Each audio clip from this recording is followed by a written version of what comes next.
अस्सलामुअलैकुम। क्या आप जानते हैं कि जब हम घड़ी पर टाइम देखते हैं तो उसके साथ AM या PM का मतलब क्या होता है? और क्या आपको पता है जब हम सितारों को पेंसिल के साथ ड्रा करते हैं तो आमतौर पर सितारों के 5 कोने बनाए जाते हैं। ऐसा क्यों होता है? और क्या आपको पता है प्याज काटने से आंखों में आंसू क्यों आता है? आज की वीडियो में आप ऐसे ही इंटरेस्टिंग और हैरान कर देने वाले अमेजिंग फैक्ट्स को जानने वाले हैं। मैं हूं हम्माद सादिक और आप देख रहे हैं रियलिटी फैक्ट्स। फैक्ट नंबर 1, क्या आप घड़ी पर AM और PM का मतलब जानते हैं? आप बचपन से ही वक्त के साथ AM या PM लिखा देखते चले आ रहे हैं, लेकिन कभी सोचा कि इसका मतलब क्या है? दिन 12 बजे के बाद PM और रात 12 बजे के बाद AM क्यों लिखते हैं? अगरचे आपने अपने जहन में इसके कई तरह के जवाबात बना रखे होंगे, लेकिन दरअसल ये लातीनी जुबान के 4 अल्फाज के मुखफ़फ़ हैं। पहले AM को देखते हैं। ये लातीनी अल्फाज एंटी मेरिडियम इसका मुखफ़फ़ है, जिसके मानी है निस्फ़ुन निहार से पहले, यानी दोपहर से पहले। इस तरह PM लातीनी अल्फाज पोस्ट मेरिडियम का मुखफ़फ़ है और इन अल्फाज के मानी हैं निस्फ़ुन निहार के बाद, यानी जब हम दोपहर के 1 बजे को 1 PM लिखते हैं तो इसका मतलब है निस्फ़ुन निहार के बाद पहला घंटा। दिलचस्प बात यह है कि दिन रात AM PM हमारे सामने लिखा होने के बावजूद हम में से 99% से ज़ायद लोग इनका मतलब नहीं जानते, मगर अब आप उन लोगों में शामिल नहीं। फैक्ट नंबर 2, क्या आपको मालूम है माउंट एवरेस्ट दुनिया का वाहिद पहाड़ है जिसका कद किसी इंसान या जानवर की तरह हर साल बड़ा होता है? जी हाँ, आपने दुरुस्त सुना। माउंट एवरेस्ट का कद हर साल 0.4 सेंटीमीटर बढ़ता है और अगर इसी रफ्तार से माउंट एवरेस्ट और हिमालयन रेंज बढ़ती रही तो अगले 10 लाख सालों में माउंट एवरेस्ट और उससे मुल्हिका पहाड़ 8,832,000 फुट मजीद बुलंद हो जाएंगे। उसकी बुनियादी वजह सिर्फ एक वो ये है कि आज से 50 लाख साल पहले बरे-सगीर पाको हिंद अंटार्कटिका से टूटकर एशिया से टकराया था, तो इंडियन टेक्टोनिक प्लेट के यूरेशियन टेक्टोनिक प्लेट से टकराने की सूरत में बरे-सगीर के शुमाल में ये हिमालय के पहाड़ों की तश्कील हुई थी। और 50 लाख साल बाद भी अब तक Indian tectonic plate Eurasian tectonic plate से टकराकर अंदर मुड़ रही है, जिसकी वजह इन पहाड़ों का कद हर साल बढ़ता है और ये अमल अगले कई करोड़ सालों तक जारी रहेगा।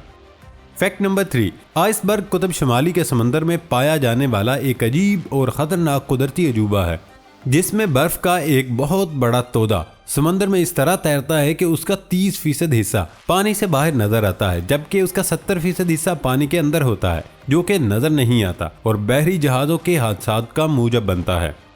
फैक्ट नंबर 4, अजीम बोल्ट्जमैन ने सेकंड लॉ ऑफ थर्मोडायनामिक्स को माइक्रो लेवल पर वजाहत की थी, लेकिन ये वजाहत एटम के कॉन्सेप्ट के बगैर मुमकिन नहीं थी। इस दौर में एटम सिर्फ कहानियों का हिस्सा था, तो लोग उसकी थ्योरी का मजाक उड़ाया करते थे, लेकिन बोल्ट्जमैन को खुद के काम और मैथ्स की इक्वेशन पर पूरा एतमाद था। मैथ्स यूनिवर्स की जुबान है जो कभी गलत नहीं हो सकती और यही मैथ्स की वजह से स्ट्रिंग थ्योरी को शोहरत हासिल है। बोल्ट्जमैन आखिरकार समाज के तानों से तंग आकर खुदकुशी कर ली। बदकिस्मती से उसकी खुदकुशी के 80 साल बाद एटम की थ्योरी एक्सेप्टेड की गई और उसको ऑनर के तौर पर उसकी कब्र पर मैथ्स की इक्वेशन लिखी गई। बड़ी बात यह कि इस इक्वेशन को इस्तेमाल करके मैक्स प्लैंक ने क्वांटम फिजिक्स की बुनियाद की ईंट रखी थी। फैक्ट नंबर 5, क्या आपने कभी सोचा कराची में समंदरी तूफान क्यों नहीं आता? हालांकि दुनिया के बाकी तमाम साहिली शहरों से समंदरी तूफान टकरा जाता है, जबकि कराची महफूज रहता है। इस नक्शे को गौर से देखिए, इसमें मानसून की हवाओं का रुख दिखाया गया। कराची की फिजा में हवाओं का रुख अमूमन मगरिब से मशरिब की तरफ ही होता है। चुनांचे कराची के आसपास जो मौसमी असरात होते हैं वो मगरिब की तरफ से आने वाली हवाओं के साथ आते हैं। कराची से मगरिब की तरफ जाएं तो आपको हर जगह साहिली इलाकों के साथ साथ समंदर ही मिलेगा। समंदर में तूफान बनने का इम्कान बहुत कम होता है, क्योंकि साहिली इलाकों से पानी के बुखारात नहीं उठते। तूफान हमेशा गहरे समंदर में बनते हैं, जहां सैकड़ों मील तक हर तरफ पानी ही पानी होता है। मगरिब से मशरिक की तरफ चलने वाली हवा में जब खुले समंदर में धूप की तमाज़त से उठने वाले बुखारात शामिल होते हैं तो तूफान बनते हैं। जमीन की महवरी गर्दिश की वजह से मगरिब से मशरिक की तरफ चलने वाली हवाओं में कोरियोलिस इफेक्ट पैदा होता है, जिससे ये हवाएं शमाल की तरफ घूमने लगती हैं। गहरे समंदर पर बनने वाले तूफान इस इफेक्ट की वजह से शमाल की तरफ हरकत करने लगते हैं, तो उनकी सिमत शमाल मशरिक की तरफ हो जाती है। गहरे समंदर से उठने वाली हवाएं जब शमाल मशरिक की तरफ जाती हैं तो उन हवाओं को भारत के मशरकी साहिली इलाकों और बांग्लादेश की तरफ ले जाती हैं, इस वजह से कराची में समुद्री तूफानों का इम्कान बहुत कम होता है। गोया उसका ताल्लुक किसी बुजुर्ग के मिज़ार से नहीं, क्योंकि बुजुर्गों के मिज़ार पिछले चंद 100 सालों में ही वजूद में आए हैं, जबकि ये मज़र करोड़ों सालों से यूं ही चल रहा है। फैक्ट नंबर 6, क्या आपको पता है साइंस फिक्शन फिल्में क्यों बनाई जाती हैं? हालांकि इनमें दिखाया जाने वाला मवाद नाकाबिले यकीन और नामुमकिन सा नजर आता है। जब आला दर्जे की साइंस फिक्शन फिल्में तख्लीक की जाती हैं तो प्रोड्यूसर्स और डायरेक्टर्स दुनिया की चोटी के साइंसदानों को फिल्म की मुशावरत के लिए मुलाजिम रखते हैं और फिल्म के हर पहलू पर साइंसदानों के मशवरे कबूल किए जाते हैं ताकि साइंस को दुरुस्त अंदाज में पेश किया जाए। यहाँ तक कि कॉमिक हीरोज पर बनाई जाने वाली आला क्वालिटी की फिल्मों में भी साइंसदानों से मुशावरत की जाती है ताकि जहाँ तक प्लॉट इजाजत दे वहाँ तक दुरुस्त फिजिक्स दिखाई जा सके। मिसाल के तौर पर थोर यूनानी देव मलाई किरदार है और कॉमिक करैक्टर भी है जो मार्वल कंपनी का कॉमिक बक्स में दिखा जा सकता है। जब मार्वल कंपनी ने थोर पर फिल्म बनाने का इरादा किया तो दुनिया के बेहतरीन कॉस्मोलॉजिस्ट शॉन कैरोल को मुशावरत के लिए मुंतखब किया। जब कार्ल सैगन अपनी फिल्म कंटेंट पर काम कर रहा था तो उसने माहिर तिबियात किप थ्योरन को मुशावरत के लिए चुना। किप थ्योरन नोबेल इनाम याफ्ता फिजिस्ट है। इसी तरह ग्रेविटी, द मार्शियन मैन और इंटरस्टेलर के बनाने के दौरान बेहतरीन फिजिस्ट्स को मुशावरत के लिए चुना गया। इस वजह से इस आला क्वालिटी की फिल्मों में साइंस को कमोबेश दुरुस्त दिखाया गया। ऐसी फिल्मों में जब मुस्तकबिल की इजादात दिखाई जाती हैं तो वो ऐसी होती हैं जो साइंस के बुनियादी उसूलों के खिलाफ नहीं होती। इनमें अक्सर इजादात ऐसी होती हैं जिनके बारे में साइंसदान स्पेक्यूलेट कर चुके होते हैं, यानी असूलन ऐसी इजादात मुमकिन है अगरचे आज की टेक्नोलॉजी से उन्हें बनाना मुमकिन नहीं। लेकिन बी ग्रेड साइंस फिक्शन फिल्मों में या बॉलीवुड और खुसूसन तामिल फिल्मों में जो साइंस दिखाई जाती है वो सिर्फ लोगों को खुश करने के लिए दिखाई जाती है, जिसमें हीरो एक कच्चे केले से भी विलन का गला काट सकता है, पिस्तौल से चलाई गई गोली को दांतों से पकड़ सकता है। ऐसी फिल्मों में साइंस के साथ जो कुछ किया जाता है उसके लिए जो अल्फाज दरकार हैं वो उस फोरम के लिए मौजू नहीं।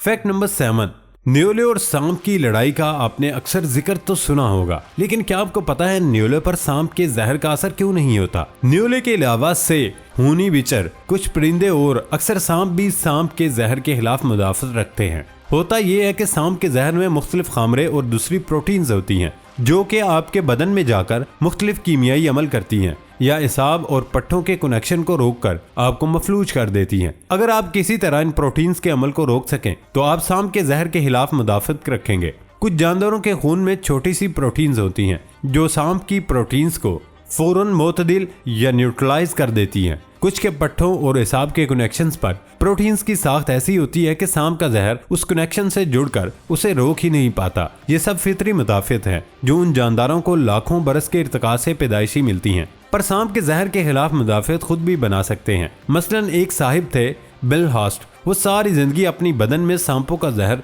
थोड़ा थोड़ा इंजेक्ट करते रहे। उनके बदन ने उसके खिलाफ कुव्वत मुदाफित रखने वाली प्रोटीन्स यानी एंटीबॉडीज बनाई, जिसका फायदा ये हुआ कि उन्हें जिंदगी भर सांपों ने 150 से ज्यादा बार काटा, मगर इससे उनकी मौत वाक़ई नहीं हुई। फैक्ट नंबर 8, क्या कोई ऐसा जानदार है जो कभी नहीं मरता? तमाम जानदार हादसाती अमवात का शिकार हो सकते हैं। मसलन आप उन्हें चटनी में पीस दें, बहुत गर्म पानी में डालें या सर्द दर्जा हरारत पर रखें, उनको मेज़बान खुलिया न फराहम करें, खुराक न दें, मुजरे से छुआओं में से गुजारें, उनको कांट छांट दें। अगर ये सब कुछ ना भी हो तो जब जानदारों के सेल्स मजीद तकसीम होना बंद हो जाते हैं तो वो बुढ़ापे की सतह पर पहुंचकर मर जाते हैं। कुछ जानदारों में अलबत्ता सेल्स तकसीम होना कभी बंद नहीं होते, इसलिए खुलवी सतह पर उनकी मौत कभी नहीं होती। दूसरे लफ्जों में उन्हें बुढ़ापा कभी नहीं आता, जैसे हाइड्रा, लॉबस्टर, जेलीफिश वगैरह। ये जानदार हादसाती मौत का शिकार जरूर हो सकते हैं। 1951 में अमेरिका में एक खातून कैंसर से फौत हुई थी। उसके कैंसर के कुछ खुलिये लेबॉर्ट्री में महफूज कर लिए गए थे। वो खुलिये भी अभी तक मुसलसल तकसीम हो रहे हैं और दुनिया भर की लेबॉर्ट्रियों में इलाज और तहकीक के लिए इस्तेमाल होते हैं। उनको हेला खुलिया कहते हैं और एक लिहाज से वो भी लाफानी है। फैक्ट नंबर 9, क्या आपने कभी सोचा कि प्याज काटने से आंखों में आंसू क्यों आते हैं? आपने प्याज पर छुरी फेरी तो उसमें से एक गैस निकली जिसने फिर एक एंजाइम से रिएक्शन किया। इसके नतीजे में गंदक खारिज हुई जो आपकी आंखों तक पहुंची। ये मामूली सी तेजाबियत रखती है। आपके एसाबी सिस्टम ने उसे महसूस करके दिमाग को खतरे का पैगाम भेजा। दिमाग ने आंखों को बंद हो जाने का मशवरा दिया। आप प्याज काट रहे हैं और बंद आंखों से उसे नहीं देख सकते, इसलिए दिमाग के एक और हिस्से ने यह मशवरा नजरअंदाज कर दिया। अब खतरे से निपटने का अगला हथियार मुतहरक हुआ। दिमाग ने आंसुओं को ग्लैंड को मुतहरक कर दिया ताकि ये उस खतरे को बहा कर ले जाए। अगर आप तेज छुरी से काटेंगे तो प्याज से खुलियात को नुकसान कम होगा, जिसकी वजह से गैस कम निकलेगी और पानी कम आएगा। ठंडे प्याज में एंजाइम रिएक्ट कम कर सकेगी, इसलिए फ्रिज में रखना इन आंसुओं को कम करेगा। ऐनक पहनने से आंखों तक ये गंदक कम पहुंचेगी। इसी तरह सुर्ख प्याज में ये गैस कम मिकदार में होती है और पानी आंख से कम निकलता है। फैक्ट नंबर 10, आमतौर पर सितारों को जब ड्रा किया जाता है तो उनके 5 कोने बनाए जाते हैं। ऐसा क्यों होता है? सितारों को कोनों के तौर पर बनाए जाने का जवाब हमारी आंखों की बनावट से मिलेगा। हमारे आंख के लेंस जिन रेशों से बने होते हैं वो जहां मिलते हैं उनको स्विचर लाइंस कहते हैं, जो बहुत ही बारीक होती हैं। अगर आप दूर की स्ट्रीट लाइट देखें तो आने वाली रोशनी हर तरफ यकसा नहीं लगेगी, बल्कि लकीरों की सूरत में नजर आती है। इसी तरह सूरज की शुआओं को भी किरणों की सूरत में बनाया जाता है। अगर सितारे पर गौर करें तो उसकी रोशनी भी वैसी ही लगती है और हमारा दिमाग उसका तस्वर गोल नुक्ते के तौर पर नहीं बनाता, चूंकि पॉइंट सोर्स से आने वाली रोशनी हमारी स्विचर लाइन से रिफ्लेक्ट होती है। मुख्तलिफ कल्चर्स में इसे 4, 5 या 6 कोनों का बनाए जाने की वजह हमारे दिमाग का तस्वर है। इसमें एक और दिलचस्प चीज का इजाफा कर दूं, हर शख्स की स्विचर लाइंस की तरतीब मुख्तलिफ है, इसलिए हर शख्स का इस बारे में तस्वर मुख्तलिफ बनेगा। आप सितारों को कैसे देखते हैं वो सिर्फ आपसे खास है। आपकी दाएं और बाईं आंख में भी इनकी तरतीब में कुछ फर्क है, तो इम्कान है अगर आप बारी बारी आंख बंद करके सितारे को देखें तो सितारे के इमेज में मामूली फर्क महसूस होगा। दोस्तों, ये थी हमारी आज की इंटरेस्टिंग वीडियो। ये वीडियो आपको कैसी लगी कमेंट बॉक्स में लाजमी बताएं। नए आने वाले दोस्तों से गुजारिश है कि हमारे चैनल को सब्सक्राइब कर लें ताकि नोटिफिकेशन से आपको वीडियो फौरन मिल जाए। इसके साथ ही मुझे इजाजत दें। अल्लाह हाफिज।